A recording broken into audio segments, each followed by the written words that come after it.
I am still untouched. The text message came at 11:47 p.m., and it shattered everything Maya thought she knew about the man she loved. I need someone who's ready for everything, not someone stuck in the past. Ready for everything. Those 3 words replayed in her mind like a cruel echo, because Maya knew exactly what he meant, and she knew exactly what she wasn't willing to give, not for him, not for anyone, until she was standing at an altar with a ring on her finger and a promise that would last a lifetime. If you believe people deserve kindness even when the world pressures them to abandon their values, and if you believe in second chances for those brave enough to hold on to who they are, hit that like button right now, drop a comment telling me where you're watching from, share this with someone who needs to hear it, and subscribe to Kindness Corner so you never miss a story like this one. Now, let's go back to where it all began. Maya Bennett was 26 years old, living in a small apartment above a laundromat in Portland, working as a pediatric nurse at St. Vincent's Hospital. She had grown up in a strict but loving household, raised by a single mother who had sacrificed everything to give her daughter a chance at a better life. Her mother had told her, from the time she was old enough to understand, that her body was not a currency to be spent carelessly, that intimacy was sacred, and that the right man would never make her feel small for protecting something so precious.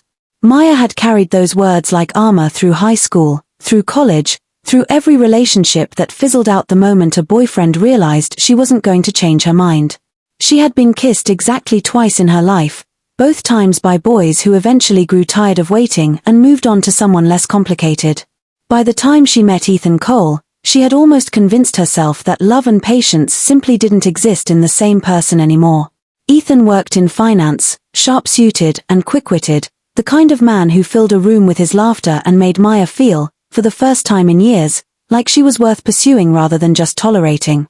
They met at a mutual friend's birthday dinner, and within weeks he was picking her up after her hospital shifts with coffee in hand, remembering the smallest details of her stories, texting her good morning before her alarm even went off.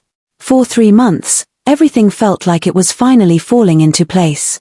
Ethan never pushed, never pressured, and Maya let herself believe that maybe, finally, she had found someone who understood that love could be built slowly, brick by brick, without rushing toward the parts of intimacy she wasn't ready to share.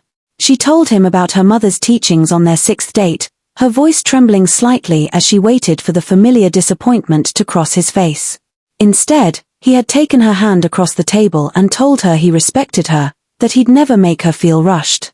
She remembered crying in her car afterward, not from sadness, but from the overwhelming relief of being understood. But respect, as Maya would soon learn, can wear a mask, and masks eventually slip. It happened on a Friday night in October, 4 months into their relationship. Ethan had planned an elaborate dinner at his apartment, candles lit, a bottle of wine breathing on the counter, soft music drifting from a speaker in the corner. Maya had dressed carefully, feeling a flutter of hope that maybe this was the night he would finally bring up the future, maybe even mention the word marriage that had been dancing at the edges of their conversations for weeks. Instead, halfway through dessert, Ethan reached for her hand and told her that he loved her, that he had never loved anyone the way he loved her, and that he needed her to prove it back. He needed her, he said, to stop holding back. He needed everything, that night, in that apartment, under those candles that suddenly felt less like romance and more like an interrogation lamp. Maya's stomach dropped. She tried to explain, again, gently, the way she had explained before, that her choice wasn't about trust or love, that it was about a promise she had made to herself long before she ever met him. Ethan's face changed in front of her, the warmth draining out of it like water through a cracked glass. He accused her of stringing him along, of wasting his time, of being naive in a world where nobody waited for marriage anymore. He said the word outdated like a slap, and Maya sat frozen in her chair, feeling smaller than she had felt in years, feeling the ghost of every insecurity her mother had ever tried to shield her from creeping back into her chest. She left that night without finishing her wine, walking 3 blocks in the rain to catch a bus because she couldn't bear to sit in his car for even one more silent minute. And that was when the text came, hours later, the message that confirmed what she already feared. He needed someone ready for everything. Not someone stuck in the past. The weeks that followed were some of the darkest of Maya's life. She threw herself into work, picking up extra shifts at the hospital, holding the hands of frightened children and reassuring anxious parents while her own heart quietly bled out behind a professional smile. Her co-workers noticed the change in her, the way she stayed later than necessary, the way she flinched when anyone mentioned dating apps or double dates. Her best friend Priya, a fellow nurse who had known her since orientation, finally cornered her in the break room one afternoon and refused to let her deflect. Maya broke down for the first time in front of another person, sobbing into a cup of lukewarm coffee, asking the question that had haunted her every night since Ethan's text. Was she wrong? Was she really just an old-fashioned woman clinging to a promise that no longer meant anything in a world that had moved past it? Priya didn't answer with platitudes. She simply asked Maya one question in return. If a man walked away from you because you refused to compromise something sacred to you, was that a loss, or was that a warning you were lucky enough to receive before it was too late? Maya sat with that question for a long time. She thought about her mother, who had raised her alone after Maya's father left when she was 6 years old, a man who had promised the world and delivered nothing but broken furniture and broken trust. She thought about the years her mother had spent working double shifts at a diner, coming home exhausted but never once complaining, always finding the strength to remind Maya that she was worth waiting for, worth building a real foundation with, worth more than temporary attention dressed up as love. Slowly, painfully, Maya began to rebuild herself.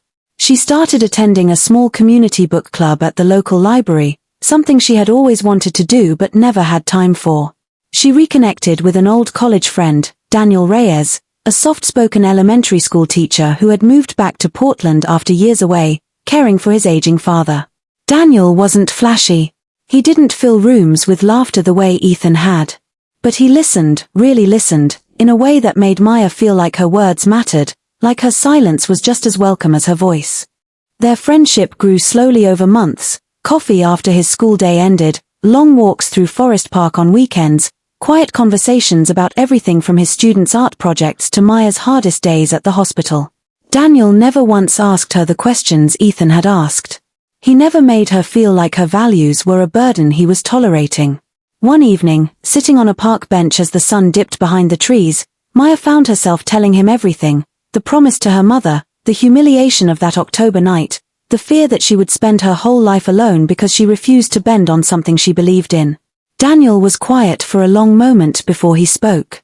He told her that anyone who saw her conviction as an obstacle didn't deserve to stand beside her in the first place, and that real love wasn't about proving anything in a single night.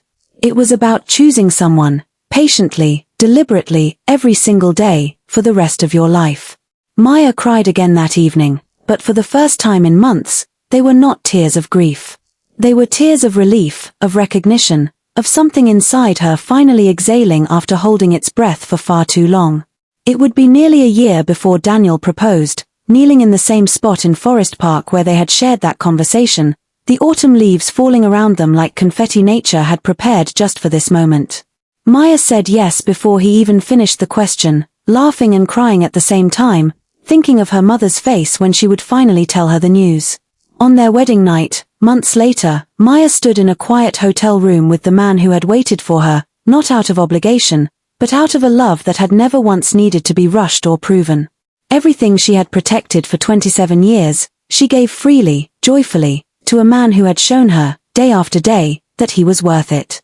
If this story touched something in you, if it reminded you that your values are never something to apologize for, please take a moment to like this video, leave a comment sharing your own thoughts, and share it with someone who might need this reminder today.